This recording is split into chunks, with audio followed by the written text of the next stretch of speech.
Tumetengeneza desturi ya kuwa na mfungo wenye kawaida ya kuacha chakula, lakini unapolitafakari na kulisoma neno la Mungu, yako mambo mengine ambayo tunapaswa kufanya zaidi ya kufunga kwa kuacha chakula peke yake.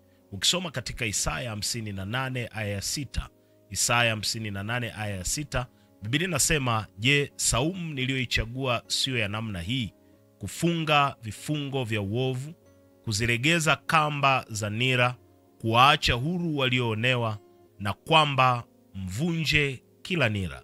Kwa hiyo unaona kuna mambo mengine yanaainishwa hapa juu ya saumu ambayo mtu anapaswa kuifanya.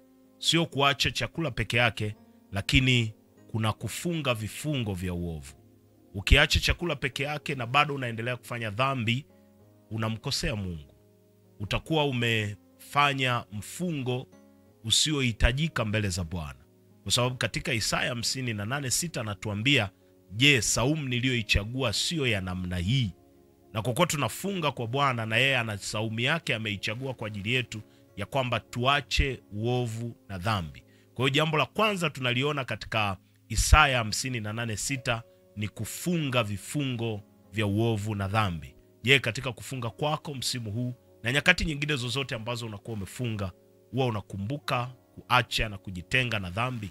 Unakumbuka kubadili mwenendo wako uwe mtu mwema badala ya kuwa mtu muovu?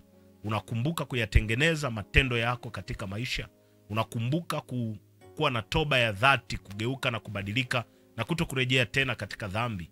Anasema kufunga vifungo vya uovu. Na jambo la pili anasema kuzilegeza kamba za nira, yaani kuondoa mzigo mzito ndani ya mtu.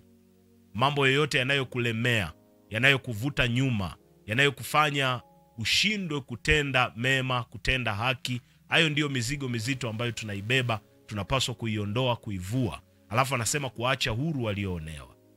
Unapofunga chakula na bado kuna watu unawatendea vibaya, mfungo wako unakuwa hauna maana mbele za Bwana.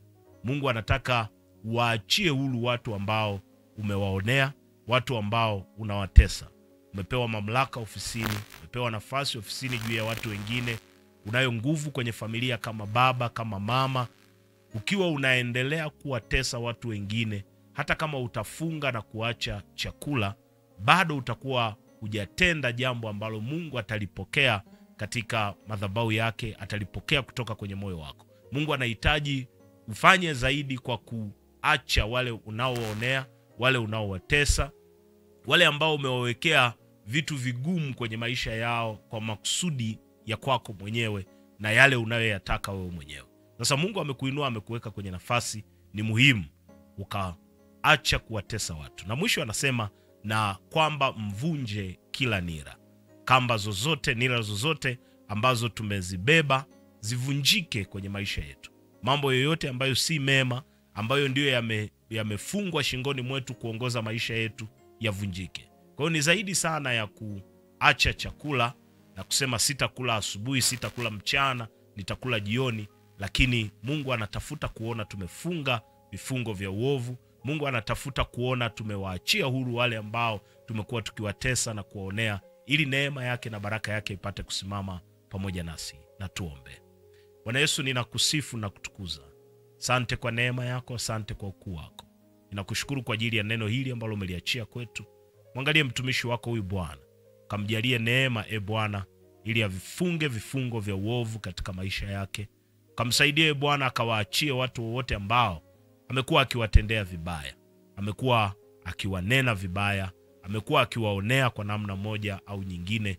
Ukampe neema yako Bwana Yesu, aache kuyatenda hayo.